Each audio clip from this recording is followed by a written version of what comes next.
اس قصے کا آغاز کرتے ہیں اور اسی طرح کرتے ہیں جس طرح اس کا آغاز اللہ رب العزت نے کیا ہے۔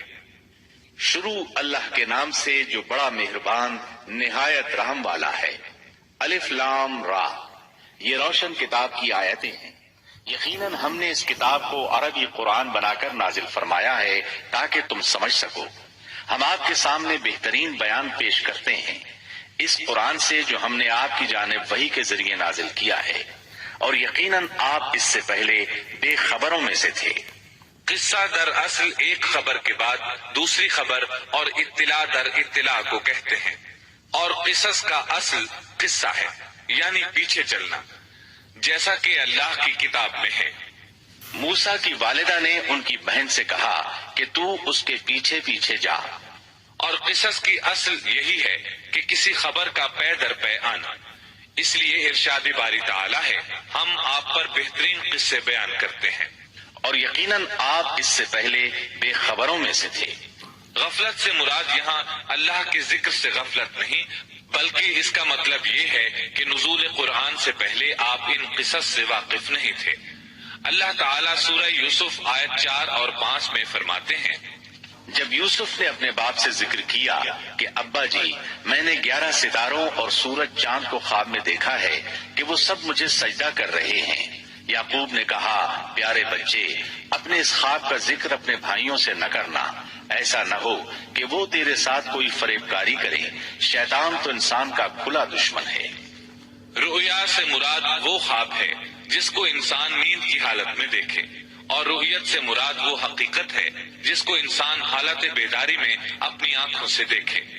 تو یوسف علیہ السلام نے خواب میں دیکھا کہ 11 ستارے اور سورج اور چاند انہیں سجدہ کر رہے ہیں۔ یعقوب علیہ السلام خواب کی حقیقت کو جان گئے، اگرچہ آپ خوابوں کی تعبیر نہیں بتاتے تھے، لیکن انہیں علم ہو گیا کہ اس میں یوسف علیہ السلام کی تکریم ہے، اور انہیں یہ بھی علم تھا کہ یوسف علیہ السلام کے بھائی ان سے حسد کرتے ہیں۔ اسی لیے انہوں نے یوسف علیہ السلام سے کہا کہ اپنے بھائیوں کو یہ خواب نہ سنانا۔ یوسف علیہ السلام کے 11 بھائی تھے، بنیامین ان کے سگے بھائی تھے، باقی 6 ایک ماں سے اور 4 2 لونڈیوں سے تھے۔ حقیقی بھائی ان سے حسد نہیں کرتا تھا، وہ عمر میں ان سے چھوٹا تھا، باقی سب ان سے حسد کرتے تھے، اور اس حسد کی وجہ یہ تھی کہ یعقوب علیہ السلام ان سے والہانہ محبت کرتے تھے۔ اسی طرح بنیامین سے بھی انہیں بہت لگاؤ تھا، مطلب یہ کہ ان دونوں سے انہیں زیادہ محبت تھی، اور محبت میں کمی بیشی کوئی بری چیز نہیں، البتہ نبی کریم صلی اللہ علیہ وسلم نے فرمایا، ان میں عدل سے ضرور کام لیں۔ غرض یعقوب علیہ السلام کو ان دونوں سے زیادہ محبت تھی، ان کا دل ان کی طرف زیادہ مائل تھا، یہاں تک کہ لمحہ بھر بھی انہیں نظروں سے اوجھل نہیں کرتے تھے۔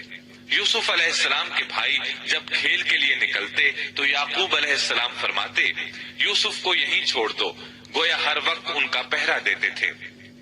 اللہ تعالیٰ سورہ یوسف آیت 6 میں فرماتے ہیں،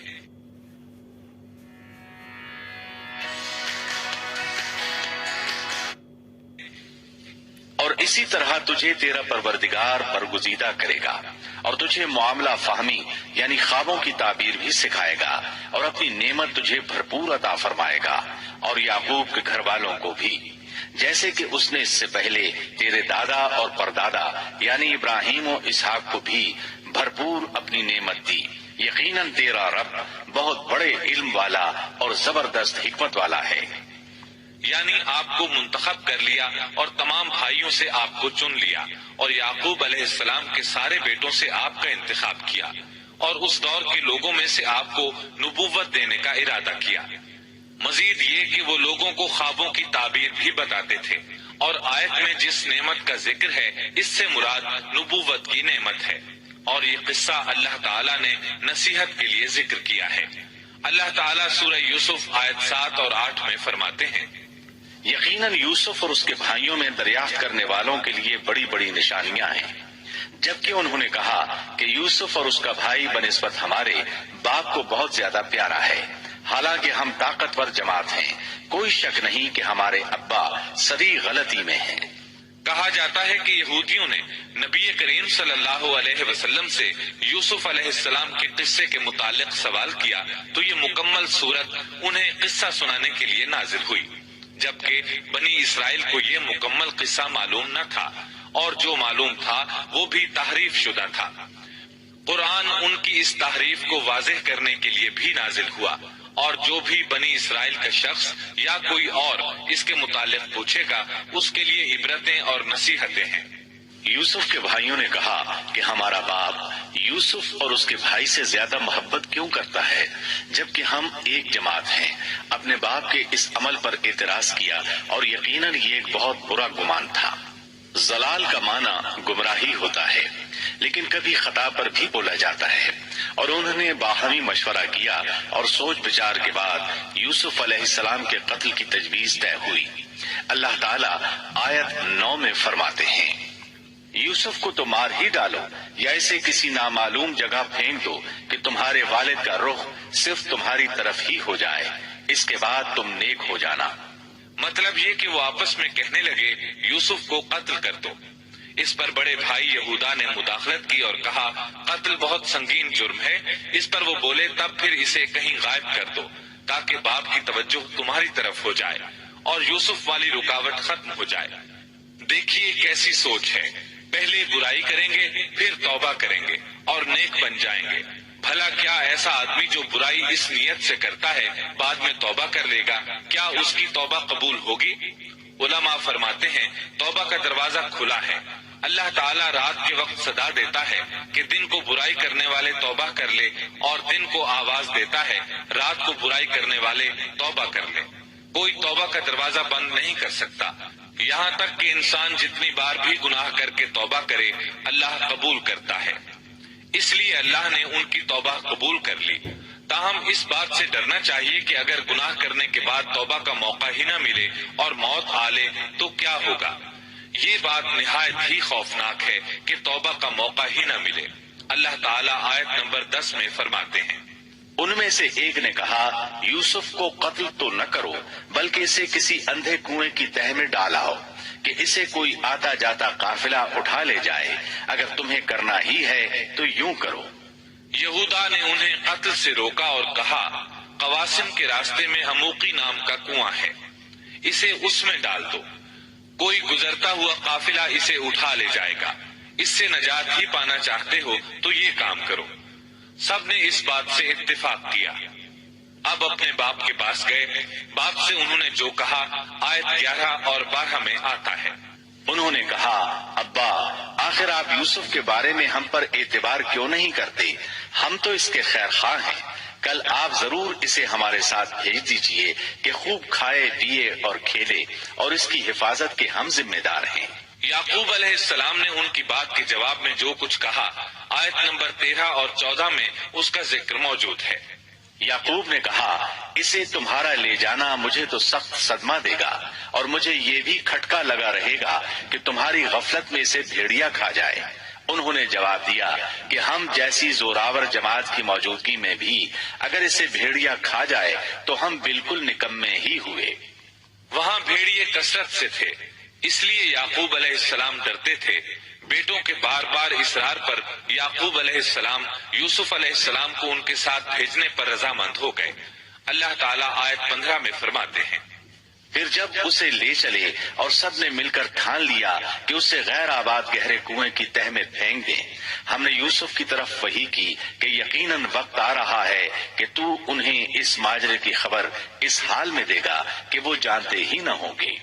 بعض روایات کے مطابق انہوں نے راستے میں یوسف علیہ السلام کو مارا پیٹا، برا بھلا کہا، اور ایسا کرنا ان کے لیے معمولی بات تھی کیونکہ وہ تو قتل کے درپے تھے۔ آخر کار کنویں کے پاس پہنچے اور مشورے کے مطابق انہیں کنویں میں ڈال دیا۔ یوسف علیہ السلام کنویں میں ایک پتھر پر گرے، یعنی پانی میں نہ گرے، آپ اس پتھر پر بیٹھ گئے۔ اللہ تعالیٰ کی طرف سے انہیں تسلی دی گئی کہ آپ پریشان نہ ہوں، بہت جلد آپ کنویں سے نکلیں گے اور انہیں ان کے اس گھناؤنے فعل کے بارے میں بتلائیں گے، اور انہیں اس بات کا گمان بھی نہیں ہوگا کہ ایسا وقت بھی آئے گا۔ یوسف علیہ السلام کو کنویں میں ڈالنے کے بعد انہوں نے گھر جانے کی تیاری کی۔ آیت نمبر 16 میں آتا ہے، اور عشاء کے وقت وہ سب اپنے باپ کے پاس روتے ہوئے پہنچے۔ امام آمش قاضی شرح رحمت اللہ علیہ کی مجلس میں بیٹھے تھے۔ ایک عورت آئی، اس کا ایک آدمی سے جھگڑا تھا، وہ بہت شدت سے رو رہی تھی۔ آمش بولے، آپ دیکھتے نہیں یہ کس بری طرح رو رہی ہے؟ ان کا مطلب یہ تھا کہ یہ سچی ہے۔ قاضی شرح فرمانے لگے، یوسف علیہ السلام کے بھائی رات کو روتے ہوئے اپنے باپ کے پاس آئے تھے، بس فیصلہ رونے پر نہیں انصاف پر ہونا چاہیے۔ اب یوسف علیہ السلام کے بھائیوں نے باپ کو تفصیل سنائی۔ اللہ تعالیٰ اس کا ذکر آیت 17 میں فرماتے ہیں، اور کہنے لگے کہ ابا جی ہم تو آپس میں دوڑ میں لگ گئے اور یوسف کو ہم نے سامان کے پاس چھوڑا، بس اسے بھیڑیا کھا گیا۔ آپ تو ہماری بات نہیں مانیں گے، گو ہم بالکل سچے ہی ہوں۔ سو انہوں نے یہ بات بتائی، لیکن اس سے جھوٹ صاف ظاہر ہو رہا تھا، جیسا کہ اگلی آیت میں ہے، اور یوسف کے کرتے کو جھوٹ موٹ کے خون سے خون آلود بھی کر لائے تھے۔ ابن عباس رضی اللہ عنہما فرماتے ہیں کہ انہوں نے بکری ذبح کی اور یوسف علیہ السلام کی قمیص پر اس کا خون مل لیا اور خون میں لت پت قمیص یعقوب علیہ السلام کے پاس لے آئے۔ جب یعقوب علیہ السلام نے دیکھا تو فرمانے لگے، یہ بھیڑیا بھی کتنا رحم دل تھا، میرے بیٹے کو تو کھا لیا اور قمیص کو کچھ نہیں کہا، تمہاری عقل کہاں ہے؟ اس بات کا ذکر آیت 18 میں ہے۔ باپ نے کہا، یوں نہیں بلکہ تم نے اپنے ہی دل سے ایک بات بنا لی ہے، بس صبر ہی بہتر ہے، اور تمہاری بنائی ہوئی باتوں پر اللہ ہی سے مدد کی طلب ہے۔ ادھر دوسری طرف کیا ہوا؟ آیت 19 میں اللہ فرماتے ہیں، اور ایک قافلہ آیا اور انہوں نے اپنے ایک پانی لانے والے کو بھیجا، اس نے اپنا ڈول لٹکا دیا اور کہنے لگا، واہ واہ خوشی کی بات ہے، یہ تو ایک لڑکا ہے۔ انہوں نے اسے مال تجارت قرار دے کر چھپا دیا، اور اللہ اس سے باخبر تھا جو وہ کر رہے تھے۔ تفصیل اس کی یہ ہے کہ ایک قافلہ اس کنویں کے پاس سے گزرا جس میں یوسف علیہ السلام موجود تھے۔ انہوں نے پانی کی تلاش میں ایک خادم کو بھیجا، وہ کنویں تک پہنچا، اس نے کنویں میں ڈول لٹکایا، یوسف علیہ السلام اس ڈول میں بیٹھ گئے۔ خادم نے ڈول نکالا تو اس میں ایک خوبصورت بچے کو دیکھا، مارے خوشی کے وہ پکار اٹھا، یہاں ایک لڑکا ہے۔ اس زمانے میں غلاموں اور لونڈیوں کی تجارت ہوتی تھی، انہیں خوف محسوس ہوا کہ کہیں یہ لڑکا ان سے چھن نہ جائے۔ اس خوف کے پیش نظر انہوں نے یوسف علیہ السلام کو چھپا لیا۔ انہوں نے یہ بھی سوچا کہ شاید یہ بھاگا ہوا غلام ہے، اگر اس کا مالک آ گیا تو وہ اسے لے جائے گا۔ یہ قافلہ مدائن سے مصر جا رہا تھا۔ جب یہ مصر پہنچے تو انہوں نے یوسف علیہ السلام کو معمولی قیمت میں فروخت کر دیا۔ معمولی قیمت میں فروخت کرنے کی جلدی بھی انہوں نے اسی خیال کے تحت کی کہ کہیں اس کا مالک نہ آ جائے۔ ابن عباس رضی اللہ عنہما فرماتے ہیں کہ انہوں نے یوسف علیہ السلام کو صرف 20 درہم میں بیچ دیا، اور یہ نہایت معمولی قیمت تھی۔ آیت نمبر 21 میں ہے، مصر والوں میں سے جس نے اسے خریدا تھا اس نے اپنی بیوی سے کہا کہ اسے بہت عزت و احترام کے ساتھ رکھو، بہت ممکن ہے کہ یہ ہمیں فائدہ پہنچائے یا اسے ہم اپنا بیٹا ہی بنا لیں۔ یہ شخص مصر کا وزیر خزانہ تھا، بے اولاد تھا۔ اس نے سوچا شاید یہ لڑکا بڑا ہو کر اچھا انسان بنے، لہٰذا کیوں نہ ہم اسے بیٹا بنا لیں۔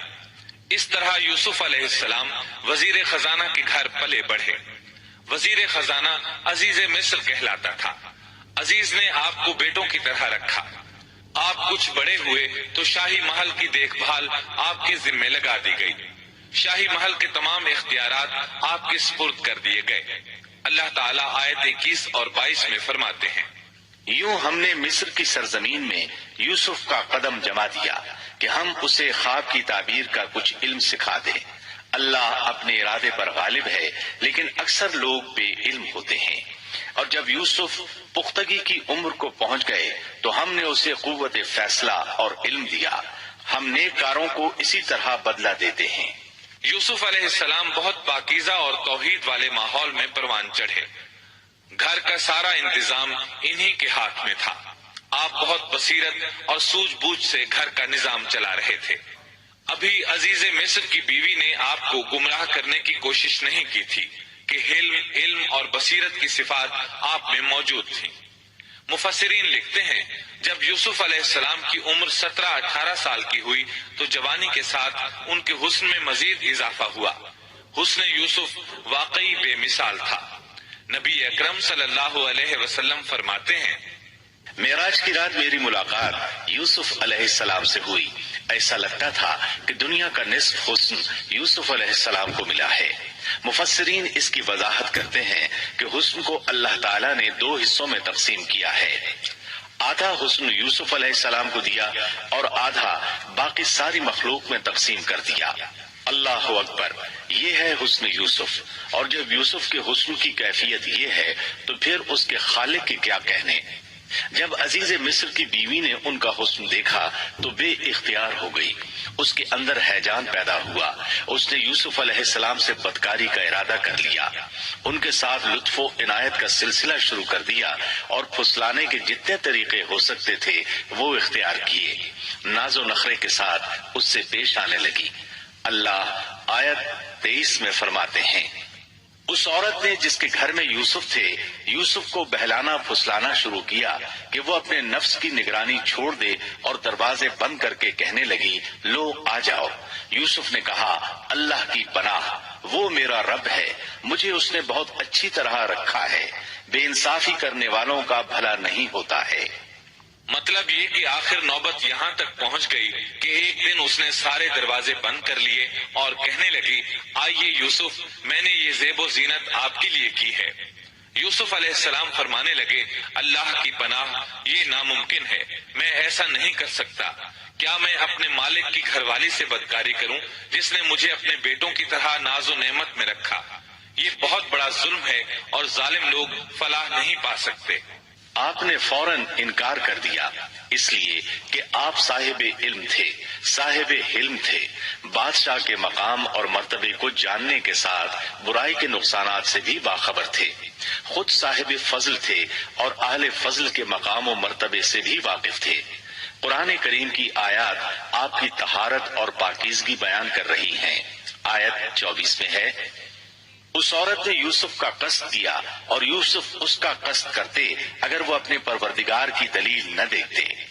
یوسف علیہ السلام نے اس کا ارادہ نہیں کیا، یہاں تک کہ اللہ تعالیٰ کی مہربانی سے ان کے دل میں اس گناہ کا خیال تک نہیں آیا۔ اللہ تعالیٰ نے آخر آپ کو علم بھی دیا تھا اور حلم بھی۔ آپ بادشاہ کے مرتبے سے واقف تھے، نیک تھے، جانتے تھے زانی کبھی فلاح نہیں پا سکتا، بلکہ آپ نے تو فوراً کہہ دیا، اللہ کی پناہ، میں ایسا ہرگز نہیں کر سکتا۔ اتنی بڑی آزمائش میں ان کے دل میں خیال آنا ممکن تھا، جیسا کہ سخت گرمی اور پیاس کی حالت میں کسی کو ٹھنڈے پانی کا گلاس ملے تو دل میں پانی پی لینے کا خیال ضرور آتا ہے، لیکن پھر یاد آتا ہے کہ وہ روزے سے ہے۔ لیکن یوسف علیہ السلام کے دل میں تو اتنا سا خیال بھی نہیں آیا۔ اس کی وجہ یہ تھی کہ آپ نے اپنے رب کی دلیل دیکھی تھی۔ اس قصے کا دلیل کیا تھی، اس بارے میں مفسرین کے مختلف اقوال ہیں۔ بعض کہتے ہیں آپ نے جبرائیل علیہ السلام کو دیکھا، بعض کہتے ہیں آپ نے یعقوب علیہ السلام کو دیکھا، وہ انہیں انگلی کے اشارے سے منع کر رہے تھے۔ بعض نے لکھا ہے کہ آپ نے دروازے پر یہ لکھا دیکھا تھا، بے شک زنا بڑی بے حیائی اور بہت ہی بری راہ ہے۔ بہرحال یہ مفسرین اور مورخین کے اقوال ہیں، اس بارے میں کوئی صحیح حدیث نہیں ملتی۔ اتنا ہے کہ آپ نے کوئی ایسی چیز دیکھی ضرور تھی جس کی بنا پر آپ کو خیال تک نہ آیا، اور برہان اللہ ہی کی طرف سے تھی، اس نے انہیں سوچنے بھی نہ دیا۔ اللہ آیت نمبر 24 میں فرماتے ہیں، اس طرح ہم نے انہیں اس برائی اور بے حیائی سے بچا لیا کیونکہ وہ ہمارے مخلص بندوں میں سے تھے۔ اللہ نے آپ کو صرف زنا سے نہیں برائی سے بھی بچا لیا۔ یہ اس بات کی دلیل ہے کہ آپ نے ارادہ تک نہیں کیا۔ پھر اسی آیت میں اللہ نے آپ کو اپنا برگزیدہ بندہ فرمایا، اور یہ ممکن ہی نہیں کہ کوئی انسان اللہ کے برگزیدہ بندوں میں سے بھی ہو اور پھر کفر بھی کرے، ہرگز ممکن نہیں۔ انبیاء ایسی باتوں سے پاک رہتے ہیں۔ عزیز مصر کی بیوی نے اصرار کیا، آپ کو مجبور کیا، اور لگی چمٹنے تو یوسف علیہ السلام وہاں سے بھاگے۔ عزیز کی بیوی آپ کے پیچھے بھاگی۔ اللہ تعالیٰ نے آیت 25 میں اس واقعے کو یوں بیان فرمایا ہے، اور دونوں دروازے کی طرف دوڑے اور اس عورت نے یوسف کا کرتا پیچھے کی طرف سے کھینچ کر پھاڑ ڈالا اور دروازے کے پاس ہی عورت کا شوہر دونوں کو مل گیا۔ تو کہنے لگی جو شخص تیری بیوی کے ساتھ برا ارادہ کرے بس اس کی سزا یہی ہے کہ اسے قید کر دیا جائے یا اور کوئی دردناک سزا دی جائے۔ سیدنا یوسف علیہ السلام خود کو بچانے کے لیے دروازے کی طرف دوڑ پڑے تھے۔ یہ پیچھے دوڑی، دروازہ بند تھا۔ ابھی آپ دروازہ کھولنے کی کوشش کر رہے تھے کہ اس نے پیچھے سے آپ کی قمیص پکڑ لی۔ جھٹکا جو لگا تو قمیص پیچھے سے پھٹ گئی۔ اسی دوران دروازہ کھل گیا اور عزیز مصر اندر داخل ہوا۔ اس نے یہ منظر اپنی آنکھوں سے دیکھا کہ اس کی بیوی زیب و زینت کے ساتھ بن سنور کر یوسف علیہ السلام کے بالکل پیچھے کھڑی ہے۔ اسی وقت اس نے خود کو الزام سے بچانے کے لیے کہہ دیا، جو تیری بیوی کے ساتھ برائی کا ارادہ رکھتا ہے اس کا کیا بدلہ ہے؟ پھر خود ہی کہنے لگی، اسے قید خانے میں بند کر دینا چاہیے۔ ایسا اس نے اس لیے کہا کہیں وہ یوسف علیہ السلام کو قتل نہ کر دے۔ ادھر یوسف علیہ السلام نے بھی فوراً اپنا دفاع کیا اور کہا، میں مجرم نہیں بلکہ یہ ساری کارستانی اس کی اپنی ہے۔ آیت 26 اور 27 میں ہے۔ یوسف نے کہا، یہ عورت ہی مجھے پھسلا رہی تھی، اور عورت کے قبیلے ہی کے ایک شخص نے گواہی دی کہ اگر اس کا کرتا آگے سے پھٹا ہوا ہو تو عورت سچی ہے اور یوسف جھوٹ بولنے والوں میں سے ہے، اور اگر اس کا کرتا پیچھے کی جانب سے پھٹا ہوا ہو تو عورت جھوٹی ہے اور یوسف سچوں میں سے ہے۔ یہ گواہ کون تھا؟ اس بارے میں دو قسم کی روایات ہیں۔ پہلی روایت یہ ہے کہ وہ دودھ پیتا بچہ تھا۔ اس نے کہا کہ اس عورت نے بہکایا ہے اور یہ اللہ کا معجزہ تھا۔ دوسری روایت یہ ہے کہ عزیز مصر کے ساتھ اس کا چچا زاد تھا۔ اس نے کہا، قمیص دیکھو کہاں سے پھٹی ہے، پیچھے سے پھٹی ہے تو یوسف سچے، اور آگے سے پھٹی ہے تو پھر وہ سچی ہے، یوسف جھوٹے ہیں۔ آیت نمبر 28 میں آتا ہے، سو جب خاوند نے دیکھا کہ یوسف کا کرتا پیٹھ کی جانب سے پھٹا ہوا ہے تو صاف کہہ دیا کہ یہ تو عورتوں کی چال بازی ہے، بے شک تمہاری چال بازی بہت بڑی ہے۔ سید قطب کہتے ہیں، عزیز مصر ان لوگوں میں سے تھا جن کے نزدیک شرف کی کوئی قیمت نہیں تھی۔ اگر اس میں غیرت ہوتی تو اس کا خون کھولتا، وہ عورت پر برہم ہوتا، لیکن اس نے غصے کے بغیر کہا۔ آیت 29 میں ہے، یوسف اب اس بات کو جانے دو، اور اے عورت تو اپنے گناہ سے توبہ کر، بے شک تو گناہ گاروں میں سے ہے۔ اس کے علاوہ اس نے کوئی اور بات نہ کی، یہاں تک کہ یوسف علیہ السلام کو گھر ہی میں رہنے دیا، جدا بھی نہ کیا۔ لیکن پھر یہ خبر شہر میں آگ کی طرح پھیل گئی، عورتیں طرح طرح کی باتیں کرنے لگی، لوگ عزیز مصر کی بیوی کو تانے دینے لگے۔ آیت 30 میں ہے، اور شہر کی عورتوں میں چرچا ہونے لگا کہ عزیز مصر کی بیوی اپنے جوان غلام کو اپنا مطلب نکالنے کے لیے بہلانے پھسلانے میں لگی رہتی ہے، اس کے دل میں یوسف کی محبت بیٹھ گئی ہے، ہمارے خیال میں تو وہ سری گمراہی میں ہے۔ یہ چرچا ہونے لگا کہ عزیز مصر کی بیوی ایک غلام کے ساتھ برائی پر تل گئی، اگر کسی آزاد کے ساتھ ایسا کرتی تو معاملہ اور تھا، غلام سے محبت کر بیٹھی، یہ تو اس نے بے وقوفی کی انتہا کر دی۔ اس طرح اسے خوب برا بھلا کہا گیا۔ یہ خبر عزیز مصر کی بیوی تک بھی پہنچ گئی۔ آیت 31 میں ہے، اس نے جب ان عورتوں کی پرفریب مکارانہ باتیں سنی تو انہیں بلوا بھیجا اور ان کے لیے ایک مجلس مرتب کی، اور ان میں سے ہر ایک کو چھری دی اور کہا، اے یوسف ان کے سامنے چلے آؤ۔ ان عورتوں نے جب اسے دیکھا تو بہت بڑا جانا اور اپنے ہاتھ کاٹ لیے، اور زبان سے نکل گیا کہ اللہ کی پناہ، یہ انسان تو ہرگز نہیں، یہ تو یقیناً کوئی بہت ہی بزرگ فرشتہ ہے۔ وضاحت اس کی یہ ہے کہ اس عورت نے اپنے گھر میں ایک دعوت کا انتظام کیا، تمام عورتوں کو اس دعوت میں بلایا، دعوت کا انتظام اس طرح کیا کہ سب کے لیے ایک تکیہ لگایا، پھل سامنے رکھے اور ہر ایک کو ایک ایک چھری تھما دی۔ ساتھ ہی یوسف علیہ السلام سے کہا کہ مجلس میں آ جائیں۔ جب یوسف علیہ السلام آئے تو وہ انہیں دیکھ کر مبہوت رہ گئیں، ان کے حسن سے اس قدر متاثر ہوئی کہ اپنا ہوش نہ رہا اور پھلوں کے بجائے اپنے ہاتھ کاٹ ڈالے، لیکن اس کا انہیں احساس تک نہ ہوا۔ سبحان اللہ، کیا حسن تھا جس کی وجہ سے انہوں نے اپنے ہاتھ کاٹ لیے اور خبر تک نہ ہوئی۔ کہنے لگیں، یہ تو کوئی فرشتہ معلوم ہوتا ہے، انسان اتنا خوبصورت کیسے ہو سکتا ہے؟ آیت 32 میں ہے، اس وقت عزیز مصر کی بیوی نے کہا، یہ ہے وہ جس کے بارے میں تم مجھے تانا دے رہی تھی۔ میں نے ہر چند اس سے اپنا مطلب حاصل کرنا چاہا، لیکن یہ بال بال بچا رہا، اور جو کچھ میں اس سے کہہ رہی ہوں اگر یہ نہ کرے گا تو یقیناً یہ قید کر دیا جائے گا، اور بے شک یہ بہت ہی بے عزت ہوگا۔ یہ آیت اس بات کی واضح دلیل ہے کہ یوسف علیہ السلام نے برائی کا ارادہ نہیں کیا تھا۔ پھر بات یہیں پر ختم نہیں ہو گئی، بلکہ تمام عورتیں یوسف علیہ السلام پر ٹوٹ پڑیں۔ ان میں سے ہر ایک کی خواہش تھی کہ یوسف علیہ السلام اس سے محبت کریں اور بے حیائی کا ارتکاب کریں۔ اپنی عزت اور شرف کو انہوں نے خاک میں ملا دیا۔ یوسف علیہ السلام کے حسن پر فریفتہ ہو گئیں۔ اس کیفیت کو دیکھ کر یوسف علیہ السلام نے اپنے رب سے دعا کی۔ آیت 33 اور 34 میں آتا ہے، یوسف نے دعا کی کہ اے میرے پروردگار، جس بات کی طرف یہ عورتیں مجھے بلا رہی ہیں اس سے تو مجھے جیل خانہ بہت پسند ہے۔ اگر تو نے ان کا مکر و فریب مجھ سے دور نہ کیا تو میں تو ان کی طرف مائل ہو جاؤں گا اور بالکل نادانوں میں جا ملوں گا۔ اس سے ظاہر ہوا سب عورتیں یوسف علیہ السلام کو اپنی طرف متوجہ کر رہی تھی۔ انہوں نے ہر طریقہ اختیار کیا، لیکن یوسف علیہ السلام نے کسی ایک کی طرف توجہ نہ دی۔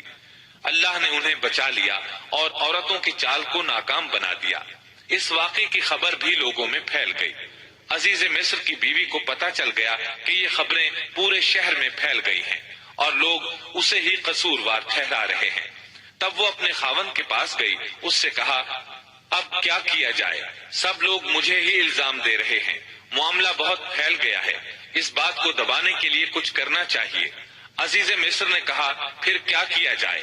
آخر آپس میں مشورہ ہوا، دونوں اس پر متفق ہو گئے۔ ابن عباس رضی اللہ عنہما فرماتے ہیں، انہوں نے یوسف علیہ السلام کو ایک گدھے پر سوار کیا اور ایک ڈھول والا ساتھ کر دیا اور یہ منادی کرائی کہ اس عبرانی غلام نے اپنی مالکہ کے ساتھ برائی کی کوشش کی ہے، لہٰذا اسے اس جرم کی پاداش میں جیل میں ڈالا جاتا ہے۔ گویا انہوں نے اپنے پر سے الزام ختم کرنے کا یہ منصوبہ سوچا۔ اس بارے میں اللہ آیت 35 میں فرماتے ہیں، پھر ان تمام نشانوں کے دیکھ لینے کے بعد بھی انہیں یہی مصلحت معلوم ہوئی کہ یوسف کو کچھ مدت کے لیے قید خانے میں رکھیں۔ انہوں نے یہ اس لیے کہا تاکہ یوسف علیہ السلام پر تہمت لگائی جا سکے۔ اس طرح یوسف علیہ السلام قید خانے میں آ گئے۔ ان کے ساتھ 2 نوجوان اور قید خانے میں بھیجے گئے تھے۔ کچھ دن ساتھ رہنے کے بعد وہ جان گئے کہ یوسف علیہ السلام نیک سیرت انسان ہیں، عبادت گزار نوجوان ہیں۔ ایک رات دونوں نوجوانوں نے خواب دیکھے۔ صبح ہوئی تو دونوں یوسف علیہ السلام کے پاس گئے اور اپنا اپنا خواب سنایا۔ قرآن کریم آیت 36 میں اس کو یوں بیان کرتا ہے، اس کے ساتھ ہی 2 اور جوان بھی جیل خانے میں داخل ہوئے۔ ان میں سے ایک نے کہا کہ میں نے خواب میں اپنے آپ کو شراب میں چوڑتے دیکھا ہے، اور دوسرے نے کہا میں نے اپنے آپ کو دیکھا ہے کہ میں اپنے سر پر روٹی اٹھائے ہوئے ہوں جسے پرندے کھا رہے ہیں۔ ہمیں آپ اس کی تعبیر بتائیے، ہمیں تو آپ خوبیوں والے شخص دکھائی دیتے ہیں۔ قید خانے کے قیدی بھی جان چکے تھے کہ یوسف علیہ السلام نیک ہیں۔ آپ نے سوچا یہ دین کی دعوت دینے کا بہترین موقع ہے۔ انہوں نے جو کچھ ان سے کہا وہ آیت نمبر 37 اور 38 میں اس طرح آیا ہے، یوسف نے کہا تمہیں جو کھانا دیا جاتا ہے اس کے تمہارے پاس پہنچنے سے پہلے ہی میں تمہیں اس کی تعبیر بتلا دوں گا۔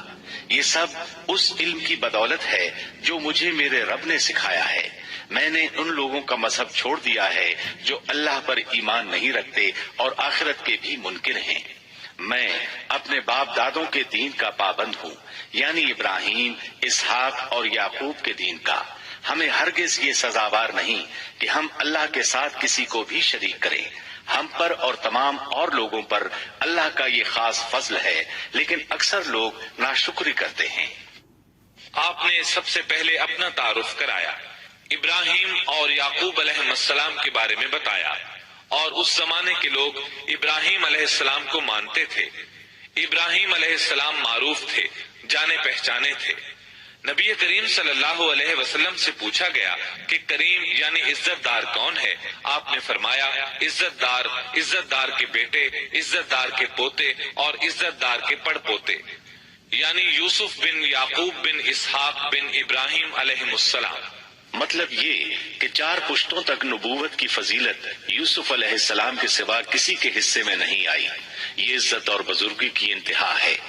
آپ نے اپنے دین کا تعارف کرانے کے بعد ان سے جو کچھ کہا وہ آیت 39 اور 40 میں آتا ہے۔ اے میرے قید کے ساتھیوں، کیا بھلا کئی جدا جدا پروردگار بہتر ہیں یا ایک اللہ زبردست طاقتور؟ اس کے سوا تم جن کی پوجا پاٹ کر رہے ہو وہ سب نام ہی نام ہیں جو تم نے اور تمہارے باپ دادوں نے خود ہی گھڑ لیے ہیں۔ اللہ نے ان کی کوئی دلیل نازل نہیں فرمائی۔ فرما روائی صرف اللہ ہی کی ہے۔ اس کا فرمان ہے کہ تم سب سوائے اس کے کسی اور کی عبادت نہ کرو۔ یہی دین درست ہے، لیکن اکثر لوگ نہیں جانتے۔ پھر یوسف علیہ السلام نے انہیں خواب کی تعبیر بتائی۔ اس کا ذکر سورہ یوسف آیت 41 میں ہے۔ اے میرے قید خانے کے رفیقو، تم دونوں میں سے ایک تو اپنے بادشاہ کو شراب پلانے پر مقرر ہو جائے گا، لیکن دوسرا سولی دیا جائے گا اور پرندے اس کا سر نوچ نوچ کھائیں گے۔ تم دونوں جس کے بارے میں تحقیق کر رہے تھے اس کام کا فیصلہ کر دیا گیا۔ تعبیر سن کر وہ قیدی کہنے لگے، ہم نے اس طرح خواب نہیں دیکھا۔ جس کے قتل کی تعبیر بتائی گئی تھی وہ تو خاص طور پر کہنے لگا، میں نے یہ خواب نہیں دیکھا۔ اس پر یوسف علیہ السلام نے فرمایا، یہ اللہ کا فیصلہ ہے، تبدیل نہیں ہو سکتا۔ پھر آپ نے دوسرے قیدی سے فرمایا، اور جس کی نسبت یوسف کا گمان تھا کہ ان دونوں میں سے یہ چھوٹ جائے گا، اس سے کہا کہ اپنے بادشاہ سے میرا ذکر بھی کر دینا۔ پھر اسے شیطان نے اپنے بادشاہ سے ذکر کرنا بھلا دیا اور یوسف نے کئی سال قید خانے ہی میں کاٹے۔ پھر اسی طرح ہوا، ایک کو پھانسی پر چڑھا دیا گیا، دوسرا بادشاہ کو شراب پلانے پر مقرر ہوا، لیکن وہ یوسف علیہ السلام کا ذکر کرنا بھول گیا۔ اللہ تعالیٰ آیت 42 میں فرماتے ہیں، شیطان نے اسے بھلا دیا۔ اس آیت کی تفسیر بعض مفسرین نے یہ کی ہے کہ شیطان نے یوسف علیہ السلام کو اپنے رب یعنی اللہ تعالیٰ کی یاد سے غافل کر دیا، اور انہوں نے ایک بندے سے چاہا کہ وہ اپنے رب یعنی شاہ مصر سے ان کا تذکرہ کر کے ان کی رہائی کی کوشش کرے۔ اس لیے اللہ تعالیٰ نے ان کو یہ سزا دی کہ وہ کئی سال تک جیل میں پڑے رہے۔ یہ تفسیر بالکل غلط ہے۔ درست یہ ہے کہ فَأَنْسَاهُ کی ضمیر اس شخص کی طرف لوٹتی ہے جس کے متعلق یوسف علیہ السلام کا گمان تھا کہ وہ رہائی پانے والا ہے، اور اس آیت کے معنی یہ ہے کہ شیطان نے اس شخص کو اپنے آقا سے یوسف علیہ السلام کا ذکر کرنا بھلا دیا، جیسا کہ علامہ ابن کثیر اور دیگر مفسرین نے اسی طرح کہا ہے۔ انس رضی اللہ عنہ سے مروی یہ روایت کہ اللہ تعالیٰ نے یوسف علیہ السلام کی طرف وحی کی کہ اے یوسف، تجھے تیرے بھائیوں سے کس نے نجات دی؟ فرمایا، اے اللہ، آپ نے۔ اللہ نے پھر پوچھا، یوسف، تجھے کنویں سے کس نے نکالا؟ انہوں نے جواب دیا، اللہ، آپ نے۔ اللہ تعالیٰ نے پھر پوچھا، یوسف، تجھے عورتوں سے کس نے بچایا؟ کہا، اللہ، آپ نے۔ اب اللہ نے فرمایا، پھر اب اللہ کے سوا کسی اور سے نجات کیوں طلب کرتے ہو؟ یہ روایت عقل اور نقل دونوں کے خلاف ہے، کیونکہ تکالیف و مصائب سے خلاصی کے لیے دنیاوی اسباب اختیار کرنا جائز ہے، جیسا کہ سورۃ المائدہ میں اللہ تعالیٰ فرماتے ہیں کہ نیکی اور تقوی کے کاموں میں ایک دوسرے کا تعاون کرو، اور یوسف علیہ السلام کا رہائی پانے والے شخص سے اپنی رہائی کے متعلق بادشاہ سے بات کرنے کو کہنا اس آیت کے عین مطابق ہے، اور ایسا کرنا توکل علی اللہ کے خلاف نہیں۔ لہذا مذکورہ بیان کردہ روایت جس طرح سند کے اعتبار سے کمزور ہے، اسی طرح مفہوم کے اعتبار سے بھی قرآن کے خلاف ہے۔ یوسف علیہ السلام قید خانے میں پڑے ہیں، کسی کو ان کی خبر تک نہیں۔ یہ ان کی ایک اور آزمائش تھی، کسی کو خبر ہو تو نکالے۔ آخر کچھ مدت بعد بادشاہ نے خواب دیکھا۔ بادشاہ نے کہا، میں نے خواب میں دیکھا ہے کہ 7 موٹی تازی فربا گائیں ہیں جن کو 7 دبلی پتلی لاغر گائیں کھا رہی ہیں، اور 7 بالیاں ہیں ہری ہری اور دوسری 7 بالکل خشک۔ اس خواب نے بادشاہ کو پریشان کر دیا۔ اس نے کہا، اے درباریو، میرے اس خواب کی تعبیر بتلاؤ اگر تم خواب کی تعبیر دے سکتے ہو۔ انہوں نے جواب دیا، یہ تو اڑتے اڑاتے پریشان خواب ہیں، اور ایسے شوریدہ پریشان خوابوں کی تعبیر جاننے والے ہم نہیں۔ جب وہ خواب کی تعبیر نہ بتا سکے تب اس ساقی کو یوسف علیہ السلام یاد آئے۔ وہ چونک اٹھا۔ ان دو قیدیوں میں سے جو رہا ہوا تھا اسے مدت کے بعد یاد آ گیا اور کہنے لگا میں تمہیں اس کی تعبیر بتلا دوں گا، مجھے جانے کی اجازت دیجیے۔ قید خانہ شہر سے باہر تھا، انہوں نے اسے ادھر روانہ کر دیا۔ وہ جیل پہنچا، یوسف علیہ السلام سے ملا اور بولا، اے یوسف، اے بہت بڑے سچے، آپ ہمیں اس خواب کی تعبیر بتلائیے کہ 7 موٹی تازی گائیں ہیں جنہیں 7 دبلی پتی گائیں کھا رہی ہیں، اور 7 بالکل سبز خوشے ہیں، اور 7 ہی دوسرے بالکل خشک ہیں، تاکہ میں واپس جا کر ان لوگوں سے کہوں تاکہ وہ سب جان لیں۔ تب یوسف علیہ السلام نے خواب کی تعبیر بتائی۔ یوسف نے جواب دیا کہ تم 7 سال تک پے در پے لگاتار حسب عادت غلہ بویا کرنا اور فصل کاٹ کر اسے بالیوں سمیت ہی رہنے دینا، سوائے اپنے کھانے کی تھوڑی سی مقدار کے۔ اس کے بعد 7 سال نہایت سخت قحط کے آئیں گے، وہ اس غلے کو کھا جائیں گے جو تم نے ان کے لیے ذخیرہ رکھ چھوڑا تھا، سوائے اس تھوڑے سے غلے کے جو تم محفوظ کر کے رکھو گے۔ آپ نے صرف خواب کی تعبیر نہیں بتائی بلکہ علاج بھی بتایا۔ اس کے بعد ایک اور بات بھی بتائی۔ اس کے بعد جو سال آئے گا اس میں لوگوں پر خوب بارش برسائی جائے گی اور وہ اس میں شیرہ انگور بھی خوب نچوڑیں گے۔ ساقی بہت تیزی سے واپس گیا، بادشاہ کو پوری تفصیل بتائی۔ تب بادشاہ نے کہا، یوسف کو میرے پاس لاؤ۔ بادشاہ کا قاصد واپس آیا اور آپ سے کہا، بادشاہ آپ کو بلا رہا ہے۔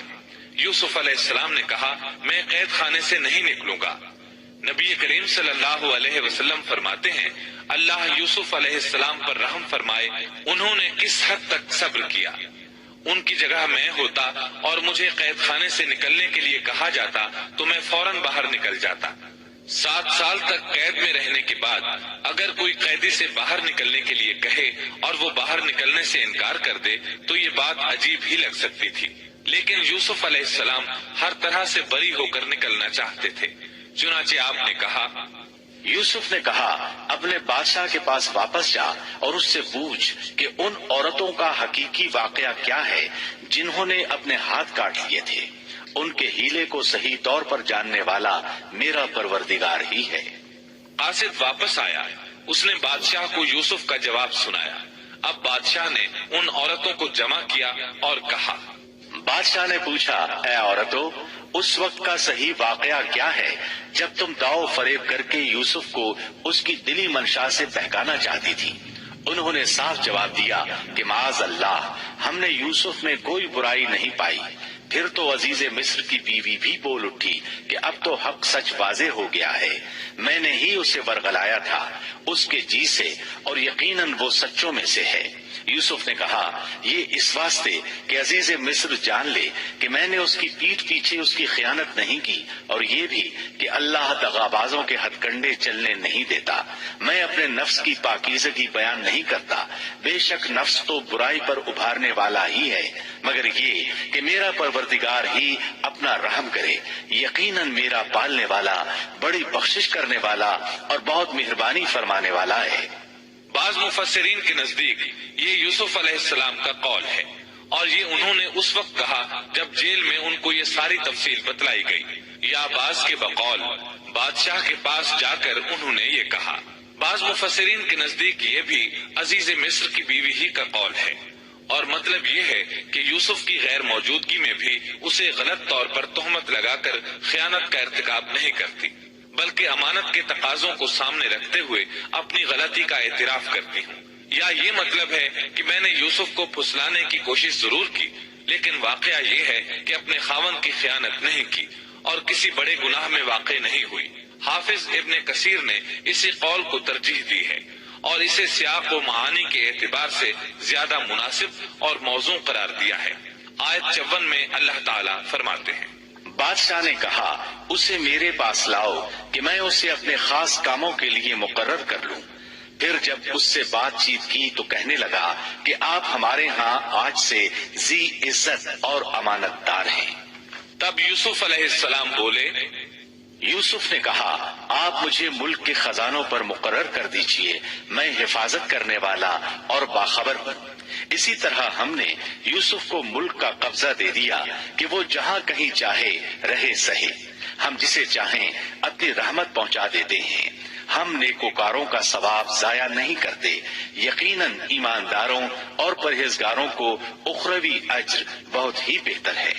بادشاہ نے یوسف علیہ السلام کو ملک کا مکمل اختیار دے دیا، اور ایک روایت میں ہے اس نے کہا، یوسف میرا اختیار اب صرف کرسی تک محدود ہے۔ اس طرح تمام معاملات یوسف علیہ السلام کے اختیار میں آ گئے اور خیر و برکت کے سال شروع ہو گئے۔ یوسف علیہ السلام نے ان سالوں سے خوب فائدہ اٹھایا، ہر طرف بھلائی ہی بھلائی ہو گئی، غلے کی فراوانی ہو گئی، جس طرح یوسف علیہ السلام چاہتے تھے اسی طرح خرچ کیا جاتا تھا۔ پھر اس طرح 7 سال ختم ہو گئے اور قحط کے سال شروع ہو گئے۔ اس قحط نے نہ صرف مصر کو بلکہ فلسطین وغیرہ کے علاقوں کو بھی اپنی لپیٹ میں لے لیا۔ اب چونکہ مصر بہت زیادہ خوشحال تھا، یوسف علیہ السلام نے 7 سال تک غلے کو بچا بچا کر رکھا تھا، اس لیے لوگ مصر آنا شروع ہو گئے۔ فلسطین میں بھی غلہ ختم ہو گیا۔ یعقوب علیہ السلام اور ان کے بیٹوں تک بھی قحط کے اثرات پہنچ گئے، بلکہ ان کے علاقے میں قحط شدید ہو گیا۔ تلاش کے باوجود غلہ نہیں ملتا تھا، ملتا بھی تھا تو بہت مہنگا۔ فلسطین میں خبر پہنچی کہ مصر کا بادشاہ پرانی قیمت پر غلہ دے رہا ہے۔ یہ خبر اس لیے پہنچی کہ یوسف علیہ السلام پرانی قیمت پر غلہ فروخت کر رہے تھے۔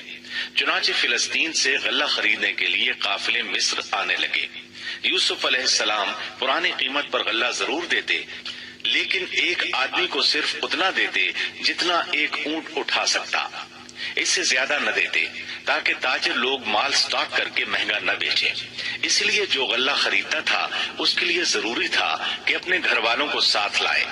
یوسف علیہ السلام ہر ایک سے پوچھتے، تمہارے گھر کے کتنے افراد ہیں، انہیں ساتھ لے کر آؤ۔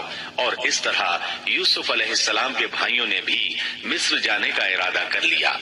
قرآن مجید میں اس کا تذکرہ یوں آیا ہے، یوسف کے بھائی آئے اور یوسف کے پاس گئے تو اس نے انہیں پہچان لیا اور انہوں نے اسے نہ پہچانا۔ یوسف علیہ السلام نے گندم دینے سے پہلے پوچھا، تم کون ہو، کہاں سے آئے ہو، تم جاسوس لگتے ہو۔ وہ قسمیں کھانے لگے۔ آپ نے پوچھا، تمہارا باپ کون ہے، تم کتنے بھائی ہو، کیا تمہارا کوئی اور بھائی بھی ہے، تمہارا کوئی بھائی فوت تو نہیں ہو گیا؟ اس طرح آپ نے ان سے مکمل تفصیل پوچھی۔ انہوں نے اپنے بارے میں بتا دیا۔ آپ نے ان سے کہا، اور جب اس نے ان کے لیے سامان تیار کر دیا تو کہا کہ تم میرے پاس اپنے اس بھائی کو بھی لانا جو تمہارے باپ کی طرف سے ہے۔ کیا تم نے نہیں دیکھا کہ میں پورا ناپ کر دیتا ہوں اور میں ہوں بھی بہترین مہمانی کرنے والوں میں؟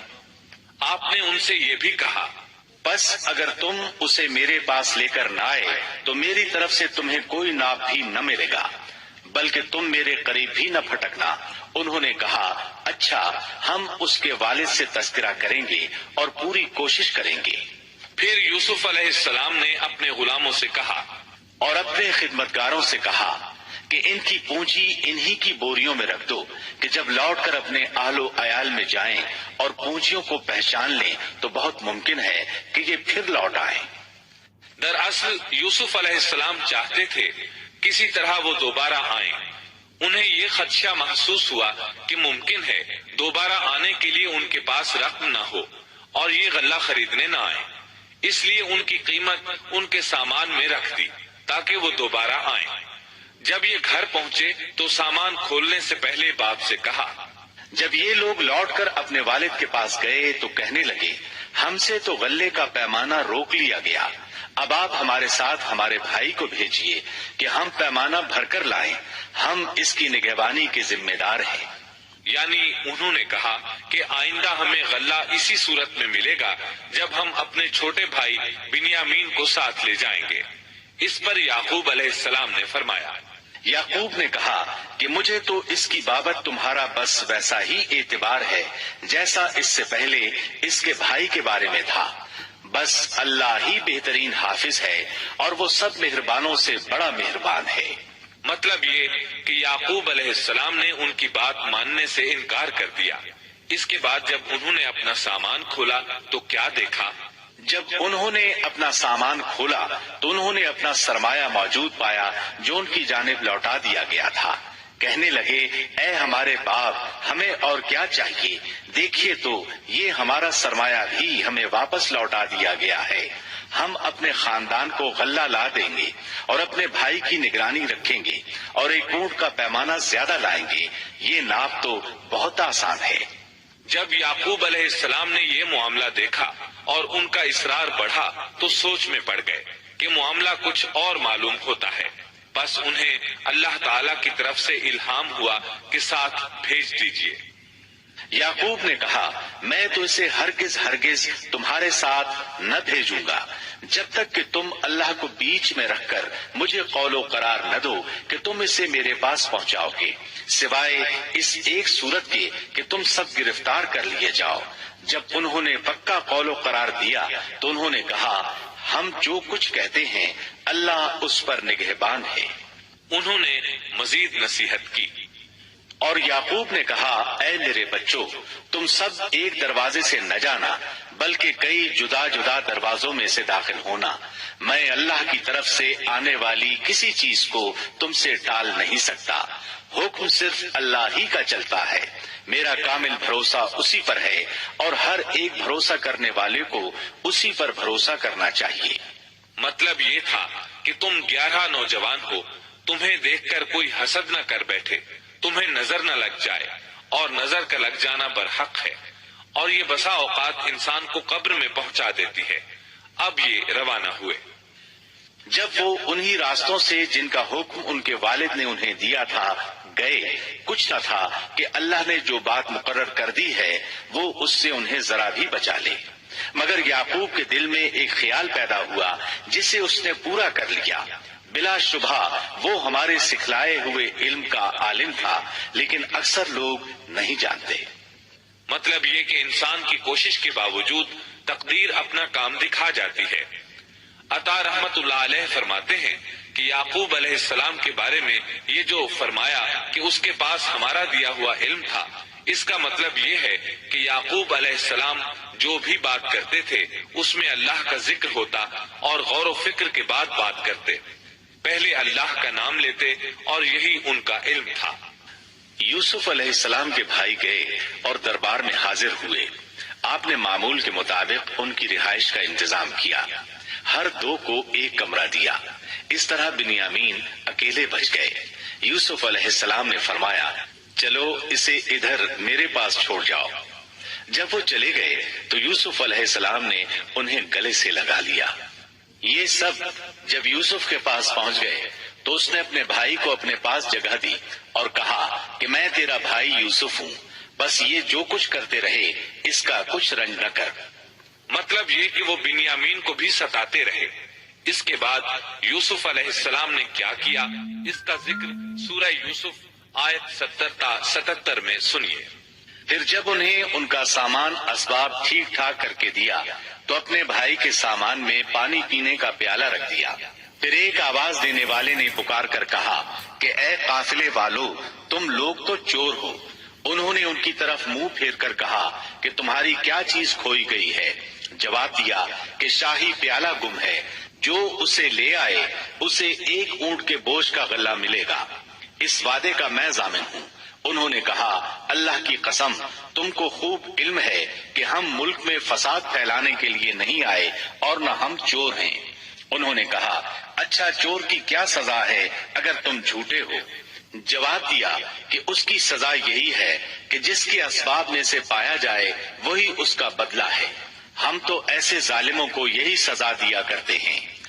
بس یوسف نے ان کے سامان کی تلاشی شروع کی، اپنے بھائی کے سامان کی تلاشی سے پہلے، پھر اس پیمانے کو اپنے بھائی کے سامان سے نکالا۔ ہم نے یوسف کے لیے اسی طرح یہ تدبیر کی۔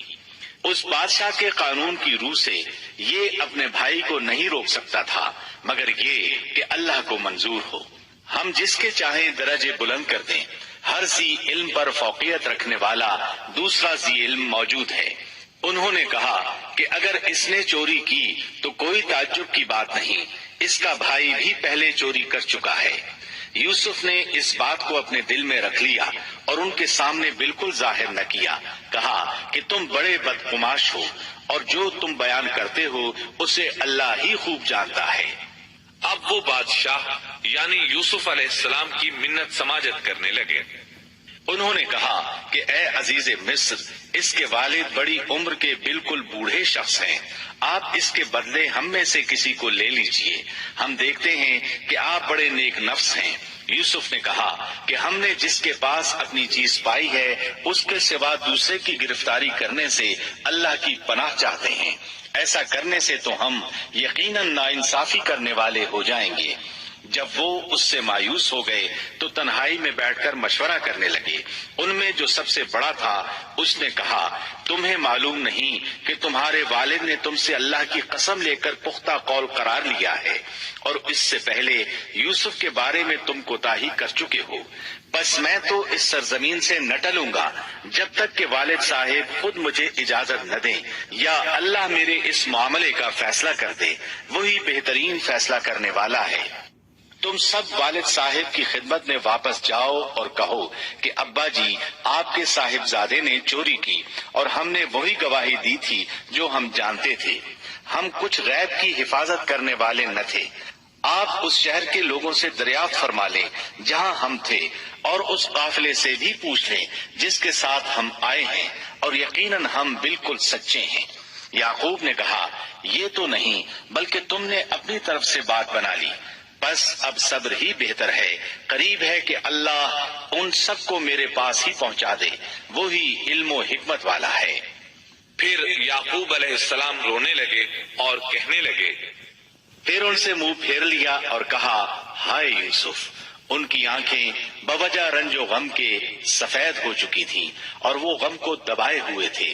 بیٹوں نے کہا، واللہ آپ ہمیشہ یوسف کی یاد ہی میں لگے رہیں گے، یہاں تک کہ کھل جائیں یا ختم ہی ہو جائے۔ اس پر یعقوب علیہ السلام نے کہا، انہوں نے کہا کہ میں تو اپنی پریشانیوں اور رنج کی فریاد اللہ ہی سے کر رہا ہوں، مجھے اللہ کی طرف سے وہ باتیں معلوم ہیں جو تم نہیں جانتے۔ میرے پیارے بچوں، تم جاؤ اور یوسف کی اور اس کے بھائی کی پوری طرح تلاش کرو، اور اللہ کی رحمت سے نا امید نہ ہو، یقیناً رب کی رحمت سے نا امید وہی ہوتے ہیں جو کافر ہوتے ہیں۔ اب ان کے پاس غلہ خریدنے کے لیے سامان تجارت بہت کم تھا، وہ تھوڑا سا سامان لے کر پھر یوسف علیہ السلام کے پاس گئے۔ پھر جب یہ لوگ یوسف کے پاس پہنچے تو کہنے لگے کہ اے عزیز، ہم کو اور ہمارے خاندان کو دکھ پہنچا ہے، ہم حقیر پونجی لائے ہیں، بس آپ ہمیں پورے غلے کا ناپ دیجئے اور ہم پر خیرات کیجئے، اللہ خیرات کرنے والوں کو بدلہ دیتا ہے۔ اب برادران یوسف ان کے سامنے رسوائی کے درجے تک پہنچ گئے، چنانچہ یوسف علیہ السلام نے انہیں زیادہ پریشان کرنا مناسب نہ سمجھا اور اپنا مکمل تعارف کروا دیا۔ یوسف نے کہا، جانتے بھی ہو کہ تم نے یوسف اور اس کے بھائی کے ساتھ اپنی نادانی کی حالت میں کیا کیا؟ انہوں نے کہا، واقعی تو ہی یوسف ہے۔ جواب دیا کہ ہاں میں یوسف ہوں اور یہ میرا بھائی ہے، اللہ نے ہم پر فضل و کرم کیا۔ بات یہ ہے کہ جو بھی پرہیزگاری اور صبر کرے تو اللہ کسی نیکوکار کا اجر ضائع نہیں کرتا۔ انہوں نے کہا، اللہ کی قسم، اللہ نے تجھے ہم پر برتری دی ہے، اور یہ بھی بالکل سچ ہے کہ ہم خطا کار تھے۔ جواب دیا، آج تم پر کوئی ملامت نہیں ہے، اللہ تمہیں بخشے، وہ سب مہربانوں سے بڑا مہربان ہے۔ میرا یہ کرتا تم لے جاؤ اور اسے میرے والد کے منہ پر ڈال دو کہ وہ دیکھنے لگیں، اور اپنے خاندان کو میرے پاس لے آؤ۔ وہ قمیص لے کر یعقوب علیہ السلام کی طرف چل دیے۔ جو ہی مصر سے چلے، یعقوب علیہ السلام نے خوشبو محسوس کر لی۔ جب یہ قافلہ جدا ہوا تو ان کے والد نے کہا کہ مجھے تو یوسف کی خوشبو آ رہی ہے، اگر تم مجھے بے وقوف نہ کہو۔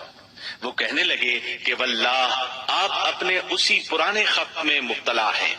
جب خوشخبری دینے والے نے پہنچ کر ان کے منہ پر وہ کرتا ڈالا، اسی وقت وہ پھر سے بینا ہو گئے۔ کہا، کیا میں تم سے نہ کہا کرتا تھا کہ میں اللہ کی طرف سے وہ باتیں جانتا ہوں جو تم نہیں جانتے؟ انہوں نے کہا، ابا جی، آپ ہمارے لیے گناہوں کی بخشش طلب کیجئے، بے شک ہم قصوروار ہیں۔ کہا، اچھا، میں جلد ہی تمہارے لیے اپنے پروردگار سے بخشش مانگوں گا، وہ بہت بڑا بخشنے والا اور نہایت مہربانی کرنے والا ہے۔ پھر سارا خاندان یوسف علیہ السلام کے پاس آیا۔ جب یہ سارا گھرانہ یوسف کے پاس پہنچ گیا تو یوسف نے اپنے ماں باپ کو اپنے پاس جگہ دی اور کہا، اللہ کو منظور ہے تو آپ سب امن و امان کے ساتھ مصر میں آؤ، اور اپنے تخت پر اپنے ماں باپ کو اونچا بٹھایا اور سب اس کے سامنے سجدے میں گر گئے۔ تب کہا کہ ابا جی، یہ میرے پہلے کے خواب کی تعبیر ہے، میرے رب نے اسے سچا کر دکھایا۔ اس نے میرے ساتھ بڑا احسان کیا جبکہ مجھے جیل خانے سے نکالا اور آپ لوگوں کو صحرا سے لے آیا۔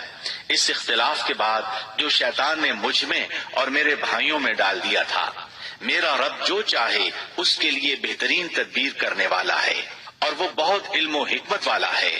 اے میرے پروردگار، تو نے مجھے کچھ حکومت عطا فرمائی اور مجھے خواب کی تعبیر سکھلائی۔